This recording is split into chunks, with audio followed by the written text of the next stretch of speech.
Alors, la première commande qui existe sur la barre d'outils à droite, cette barre-là comporte les modifications et les commandes, modifications et transformations des objets.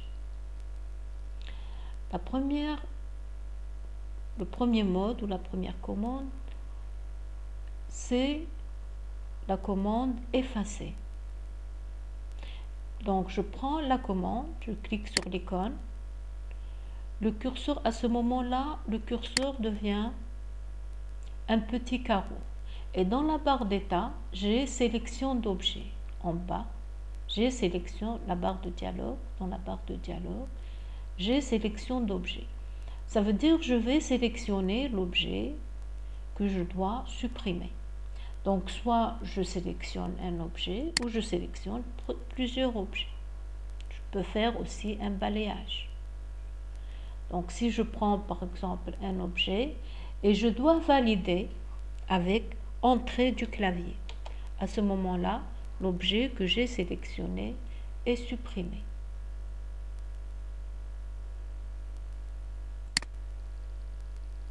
Si je veux faire un balayage, par exemple, je reprends la commande, je vais faire un balayage. Voilà, je vais sélectionner plusieurs objets et je fais entrée du clavier. La deuxième icône me permet de copier l'objet. Donc je vais prendre la commande, je vais sélectionner l'objet, je vais valider avec entrée du clavier. Dans la barre d'état, on me demande le point par rapport auquel je vais déplacer cet objet. Par exemple, je vais m'accrocher à ce point. Et je vais m'accrocher à un autre point où par rapport à cet objet, je vais donner des dimensions, soit par des coordonnées relatives, soit par des coordonnées absolues. Et à ce moment-là, je vais copier l'objet tant de fois que je veux. Si j'arrête la commande, donc soit je fais échappe ou bien entrée pour sortir de la commande. Si je veux par exemple copier plusieurs objets, je prends la commande, je sélectionne, je fais un balayage, d'accord, je fais entrée, je vais m'accrocher à un point ou bien par rapport à l'origine du repère et je vais m'accrocher à d'autres points. Je peux aller vers 0, 0, etc. Et je copie autant de fois ces objets. Je peux sélectionner au lieu d'un objet plusieurs objets. Voilà, et je fais entrée ou échappe pour sortir de la commande. Alors, le mode suivant, c'est miroir. Miroir, ça veut dire faire un dessin qui ressemble à celui-là par rapport à un plan. Ce plan-là est limité par un alignement de points. Voilà. Je vais sélectionner, toujours le logiciel me demande de sélectionner l'objet. Je vais sélectionner un ou plusieurs objets. Voilà. Et je valide toujours avec entrée. Tant que la sélection, le curseur ne change pas de forme, je valide toujours avec entrée. À ce moment-là, toujours, le logiciel me demande de donner le premier point de symétrie. Ce point, soit je l'ai déjà auparavant, soit je vais prendre de points quelconques par rapport au plan. Et à ce moment-là, j'ai pris le premier point, le deuxième point. Par rapport à ce plan-là, qui est un alignement de points, j'ai la même image que j'ai sélectionnée.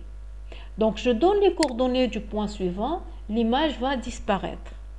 Pour faire réapparaître l'image, je vais entrer avec le clavier. Et à ce moment-là, j'ai une image qui est la même que celle que j'ai sélectionnée. Je peux exécuter par exemple une ligne, ici une ligne, Et je vais faire la commande miroir. Donc je sélectionne ces deux objets. Entrée. Je vais saisir ce point et ce point. Ça veut dire par rapport à cette ligne, je vais avoir la même image par rapport à ce plan. Je clique, je donne les coordonnées du point suivant. Donc l'image va disparaître. Pour reprendre l'image, je fais entrée du clavier. Voilà. Alors, la commande suivante, c'est la commande décalage. Nous avons déjà vu cette commande comme option. Ce mode-là, nous l'avons vu déjà comme option dans la commande droite. Mais ici, c'est différent. Ici, on donne exactement la forme de l'objet avec un décalage d'une distance donnée. Je prends la commande, le mode. Alors, dans la barre d'état, on me demande de donner une distance. Une distance, je vais donner cette distance de décalage. Je vais donner par exemple 50. Alors, je valide avec, tant que le curseur ne change pas de forme, je dois valider avec entrée du clavier. À ce moment-là, le curseur est à l'état de sélection. Donc, on me demande de sélectionner l'objet. Je vais sélectionner l'objet. Et avec cette distance, soit je vais avoir une forme plus grande. Donc, je vais cliquer à l'extérieur, dans l'endroit extérieur. Soit je vais avoir une distance plus petite. Et à chaque fois, je vais faire un décalage avec cette forme, avec la distance de 50, de n'importe quel objet, soit à l'intérieur, plus petit, ou à l'extérieur, plus grand. Si je veux changer de distance de décalage, je reprends la commande, je fais entrer ou échappe pour sortir de la commande, je reprends la commande et je change de dimension. Je lui dis maintenant 10, entrée, je sélectionne l'objet, voilà, et je vais aller soit vers l'extérieur ou l'intérieur. Je peux tracer n'importe quelle forme. Avec ça, on va avoir un décalage l'objet qui est décalé avec une distance donnée avec la forme de départ.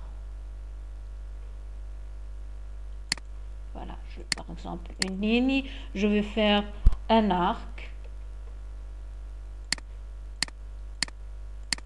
Je vais faire un cercle. Voilà, je prends décalage. Alors, comme on a vu au départ, que le logiciel se rappelle toujours des données, des dernières données. Si on veut reprendre toujours la dimension 10, je fais entrer. Et à ce moment-là, je vais décaler de la dimension 10, soit vers l'intérieur, ou d'un côté ou d'un autre. Et je vais toujours avoir cette dimension qui toujours apparaît. Si je veux changer, je reprends toujours la commande et je change la distance de décalage.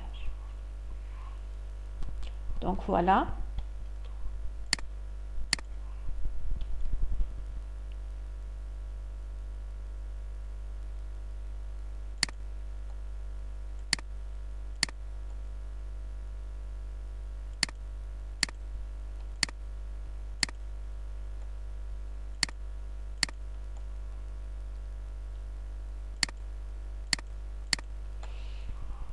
Alors, la commande suivante, c'est la commande réseau.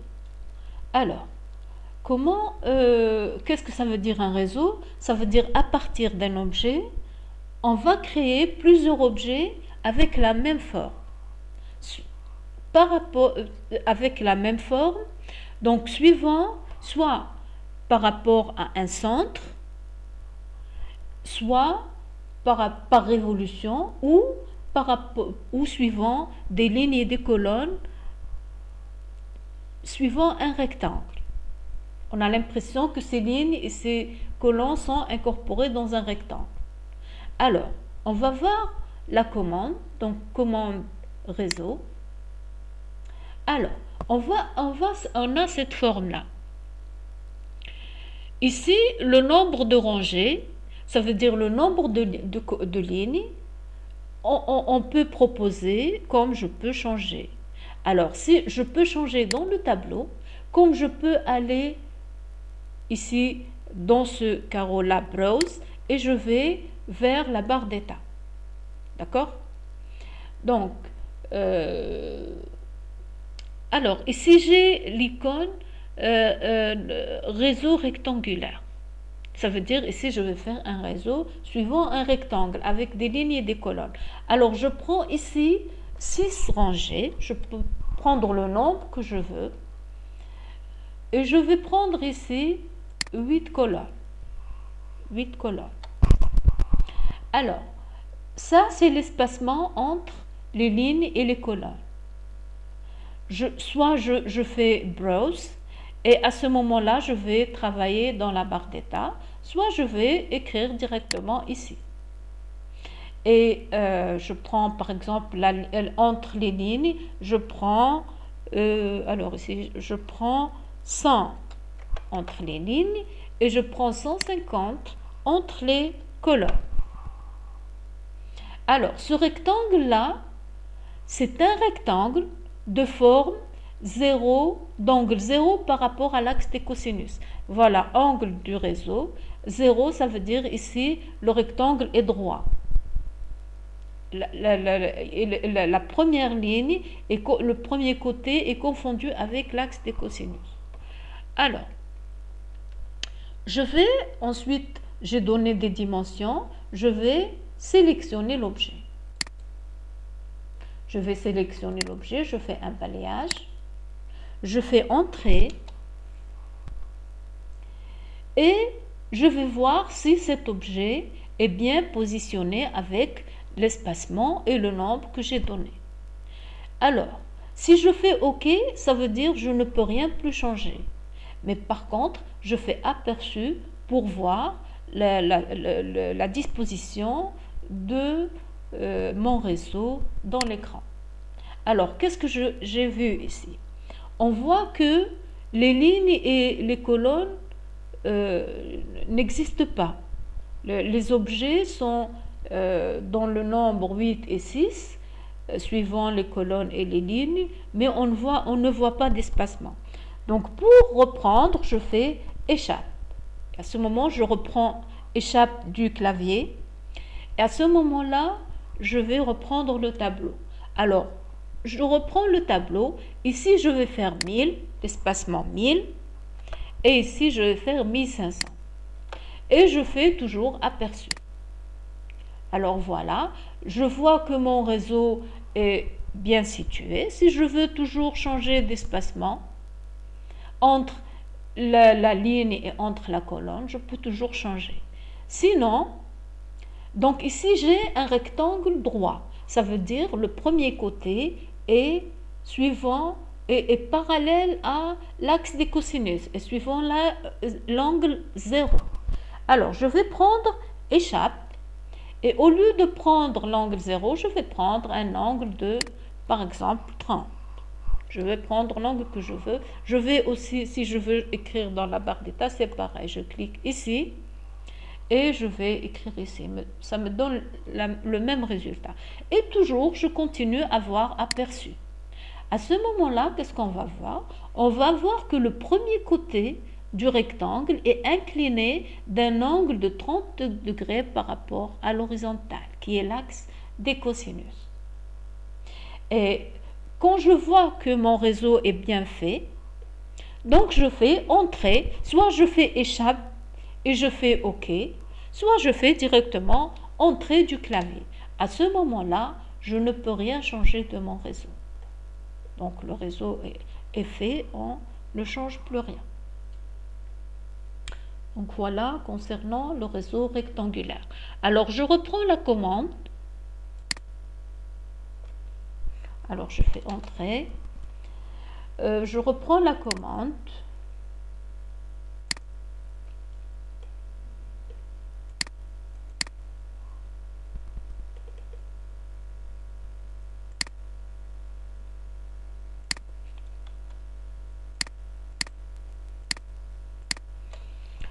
Je reprends la commande. Voilà, commande réseau. Et au lieu de faire un réseau rectangulaire, je vais faire un réseau polaire. Ça veut dire ici, je vais créer plusieurs objets par rapport à un point donné. Alors, je reprends juste ici, je vais dessiner.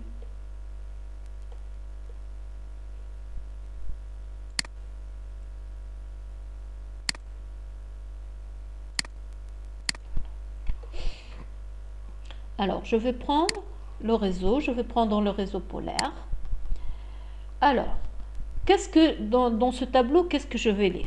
Je vais lire la distance du pôle. Le pôle, c'est le point par rapport auquel on va avoir le réseau. La distance par rapport à l'origine est de 662. Et au X et par rapport à au Y, c'est 47. Je peux faire ici Browse et à ce moment-là, je peux changer la distance que je veux. Je reprends toujours le tableau avec échappe du clavier. Alors, j'ai un nombre de 4, je peux changer. Je prends un nombre de 8, par exemple, le nombre que je veux, sur un angle de 360. Je peux prendre un autre angle. Au lieu de 360, je prends l'angle que je veux. Alors,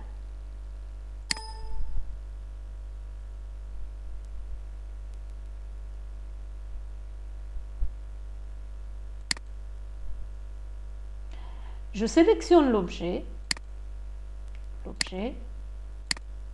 entrée, et je vais faire aperçu.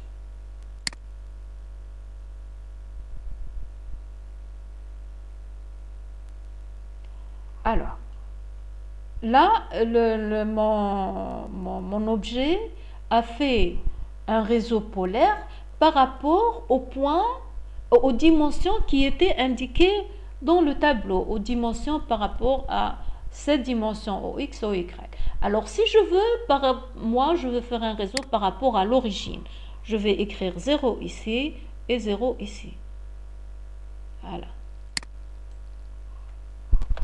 Et je fais aperçu. Mon réseau va être par rapport à l'origine du repère au XY. Je reprends échappe pour changer. Et au lieu de prendre l'origine, je vais faire Browse ici, choisir un point central, le pôle, et je vais m'accrocher à ce point, l'extrémité de cette ligne. Voilà, et je fais aperçu. Mon réseau va être par rapport à ce point. Alors, ici, qu'est-ce que j'ai fait? Pour avoir le dessin plus clair.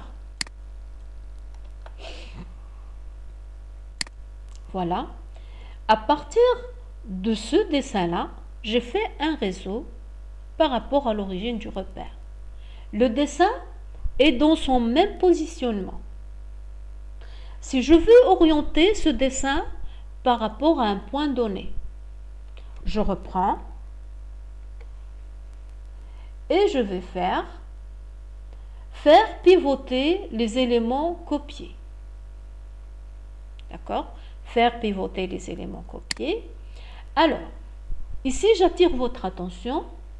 Si on prend soit un nombre et un angle à décrire, soit un nombre total et un angle entre chaque élément, c'est à nous de choisir, soit un angle à décrire et un angle entre chaque élément. Et c'est le logiciel qui va positionner le réseau. Ici, j'ai fait, donc si j'enlève, ça veut dire je ne pivote pas. Le réseau est donné dans son positionnement initial. Si je veux faire pivoter l'élément, l'objet par rapport à un pôle donné, donc je vais faire aperçu. Et vous voyez ici, j'ai l'objet a été orienté par rapport à l'origine. Si je veux l'orienter par rapport à, donc je fais browse, choisir l'origine, et je vais prendre ce point. D'accord?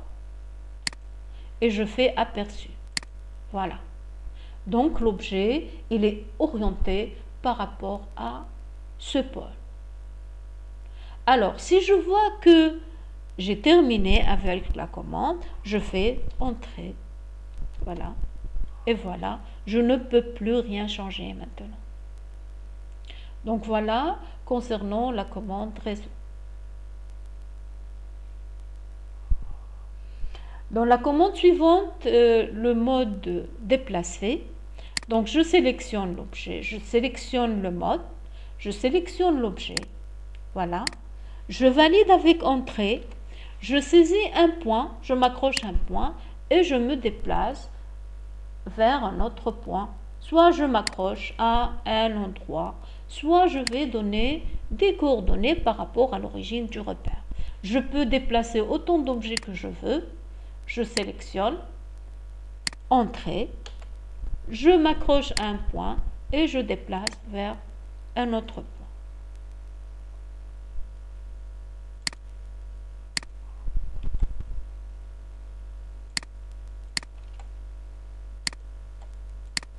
Alors, le mode suivant, c'est le mode rotation.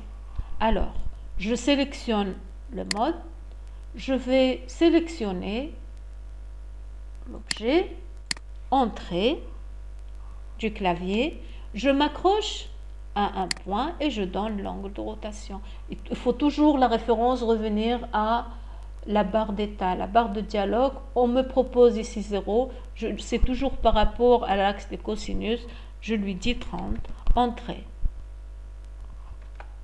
Voilà. Et j'ai l'objet orienté par rapport à l'axe des cosinus d'un angle 30.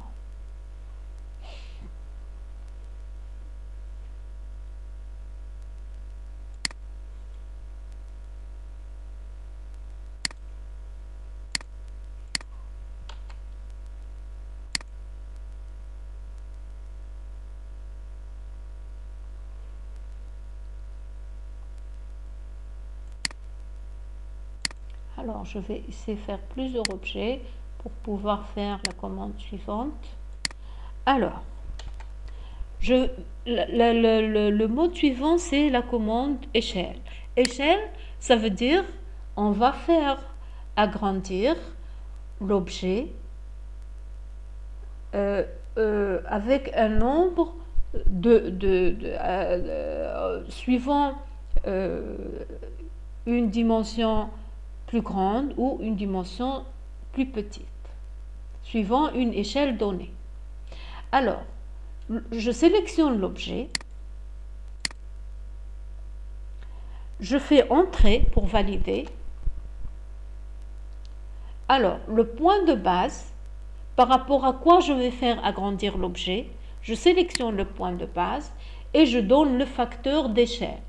Le facteur d'échelle, si je veux par exemple un facteur plus grand, je fais par exemple 2 fois. Entrée. L'objet va devenir 2 fois plus grand. Si je veux un facteur d'échelle plus petit, donc je vais diviser 1/2, 1/3, 1/4, etc. Alors je reprends la commande, je prends l'objet en question, je vais prendre cet objet. Alors, Entrée, par rapport à ce point, je vais réduire. Donc, je prends 0,5. Alors, 0,5. Voilà. Et à ce moment-là, Entrée du clavier, et j'ai l'objet qui devient plus petit. Donc voilà, on peut faire agrandir autant de fois avec le facteur. Si on multiplie, ça veut dire l'objet devient plus grand. Si on divise, il devient plus petit.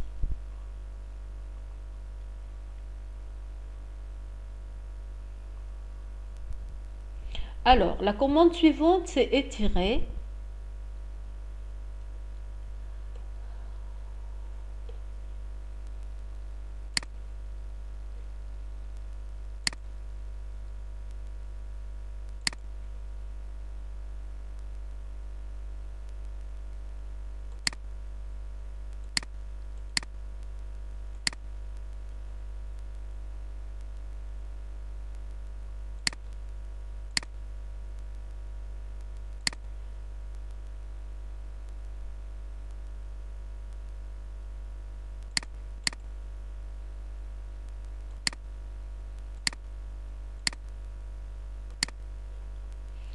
Alors, on va sélectionner la commande. Sélectionner la partie à étirer. Entrer. Sélectionner un point par rapport auquel on va étirer l'objet. Et voilà, l'objet est étiré par rapport à ce point.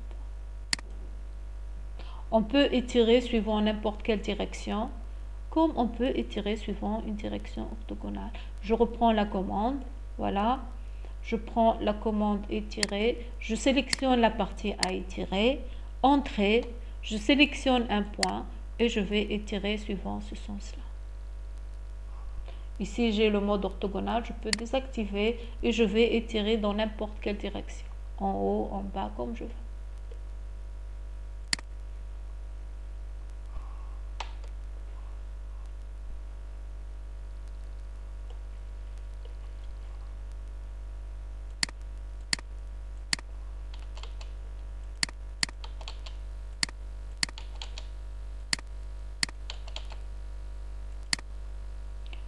Alors, la commande suivante, c'est le mode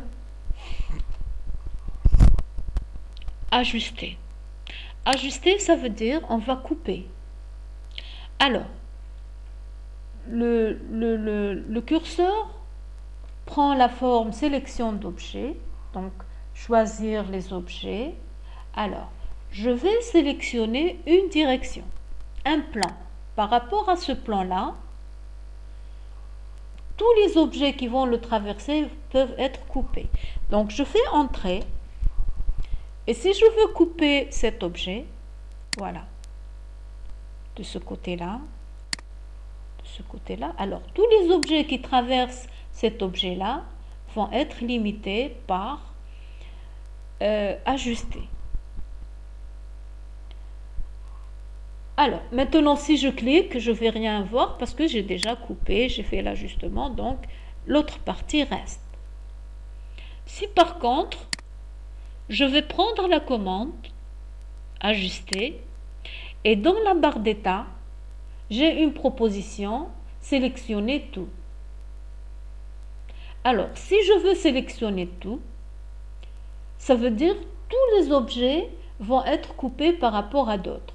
Donc, je vais faire entrer du clavier et à ce moment-là, à chaque fois j'ai un objet qui va rencontrer un autre, il va être ajusté jusqu'à ce qu'il reste uniquement un seul morceau et à ce moment-là, c'est le dernier morceau, il va rester.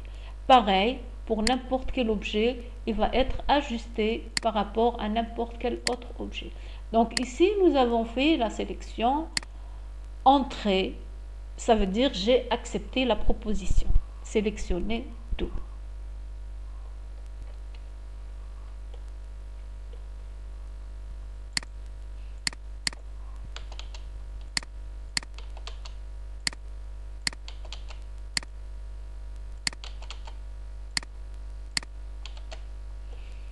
Alors, le mode suivant, c'est le mode prolongé. Alors, je sélectionne la commande et pareil. Si je veux sélectionner une ligne, je fais entrer. Par rapport à cette ligne-là, on peut prolonger n'importe quelle autre ligne. D'accord? Elle va être prolongée. Voilà.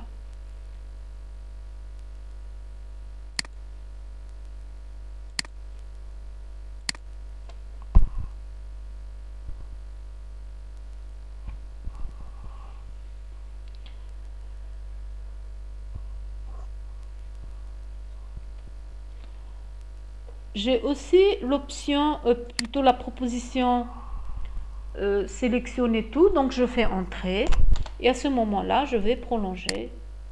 Je sélectionne, voilà, par rapport à tous les objets. À chaque fois, il rencontre un objet, il s'arrête et sinon, ça continue. Ici on ne peut pas, parce qu'il n'y a pas d'intersection, etc. Donc voilà.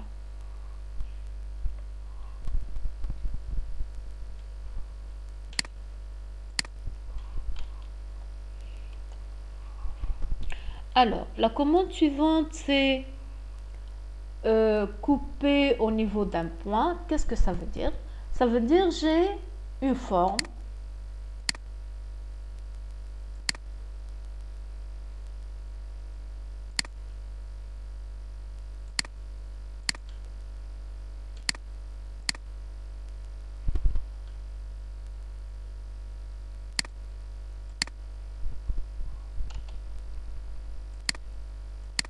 Forme quelconque, je vais sélectionner la commande, couper en un point. Alors, je vais sélectionner, couper, choix de l'objet, je vais sélectionner l'objet. D'accord? Et on va prendre un point. Par exemple, ici, je vais saisir ce point. Alors, au début, c'était un seul objet. Maintenant, je vais avoir deux objets. Je ne sais pas si j'ai été claire, mais je vais reprendre. Je vais avoir une ligne. Regardez bien. J'ai la ligne. Je vais colorer cette ligne. Je vais sélectionner. Je vais donner une couleur pour cette ligne. La ligne, elle a la même couleur. Donc, c'est un alignement de points pour une ligne. Maintenant, je vais exécuter la commande. La commande couper en un point. Ça veut dire cette ligne-là, je vais rendre cette ligne coupée de deux parties différentes. Donc, je vais sélectionner la ligne et sélectionner le point par rapport auquel je vais couper. Maintenant, si je vais changer de couleur, voilà le morceau. Voilà. Donc, je vais avoir une ligne coupée en deux parties. Pareil ici, si je veux prendre la commande, je sélectionne l'objet, je sélectionne un point, le premier point par rapport auquel je vais couper, et voilà, si je prends ici la couleur, voilà. J'ai deux parties différentes. Par contre, j'ai au début une seule partie. Si je veux changer de couleur, voilà, rouge. Tout, c'est un rectangle continu. Maintenant, si je veux utiliser la commande, je reprends, voilà, je sélectionne et je sélectionne le point par rapport auquel le rectangle va être divisé. Si je veux maintenant changer de couleur, voilà, je reprends une autre couleur et voilà, j'ai deux parties différentes.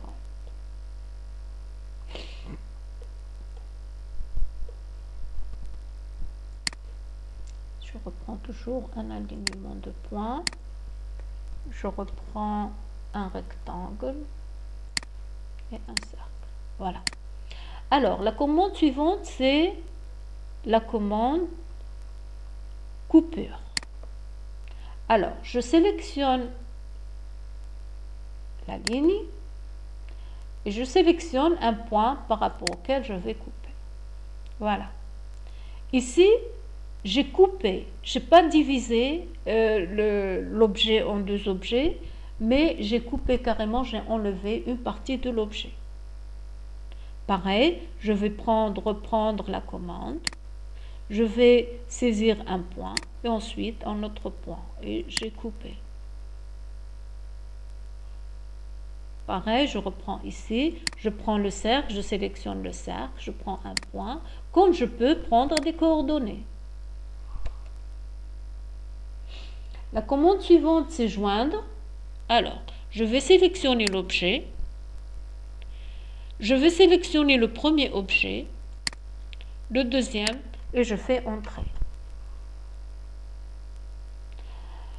Je reprends la commande, joindre. Je vais sélectionner l'objet qui est curviligne et je fais E pour répondre à l'option fermée. E du clavier, entrée, voilà, j'ai fermé le cercle.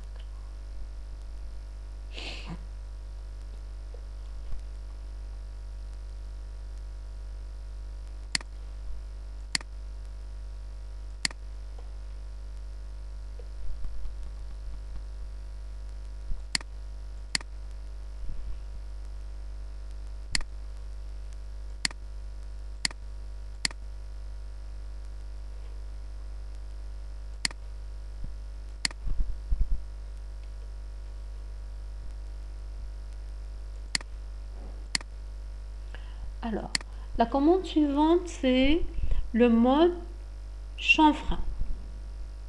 Alors, chanfrein, on a vu l'option chanfrein dans la commande rectangle. C'est différent.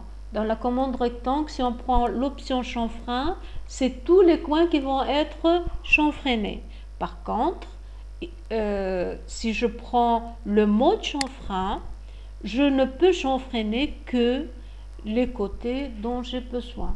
Voilà, je prends ici, je sélectionne. Alors, dans la barre d'état, on me donne le premier écart et le deuxième écart. Et on me donne 0, 0. Ça veut dire que ici, je n'ai pas de chanfrein. Donc, je dois d'abord donner les dimensions de mon chanfrein par rapport à X et par rapport à Y. Donc, ici, je prends écart, E, l'option E, entrée, et je donne une valeur. Ici, on me donne la proposition 0, je dis non, je prends 10. 10, entrée. Pour le deuxième écart, on m'a proposé 10, j'accepte, entrée. Je sélectionne le premier côté, le deuxième côté. Alors, ici, je vois que 10 est très petite par rapport à ce que j'ai dessiné. Voilà le chanfrein. Si je veux changer la valeur, je reprends toujours chanfrein. Je reprends, ici on me propose un chanfrein de 10 parce que c'est la dernière valeur que j'ai donnée. Je reprends la lettre E, entrée, et je donne 100 par exemple. Entrée, je sélectionne, alors le deuxième écart, pareil, je donne 100. Comme je peux donner une autre valeur, voilà. Si je veux sélectionner, toujours faire un chanfrein avec la même sélection, je reprends entrée. Entrée, ça veut dire, on me propose ici un chanfrein suivant X 200 et un écart suivant Y 200, d'une valeur 200. Donc, je prends par rapport à ce côté, et j'ai la même valeur. Pareil, ici, je reprends entrée. J'ai toujours les mêmes propositions. Donc, je prends ce côté et ce côté. Et si je veux changer de valeur, je reprends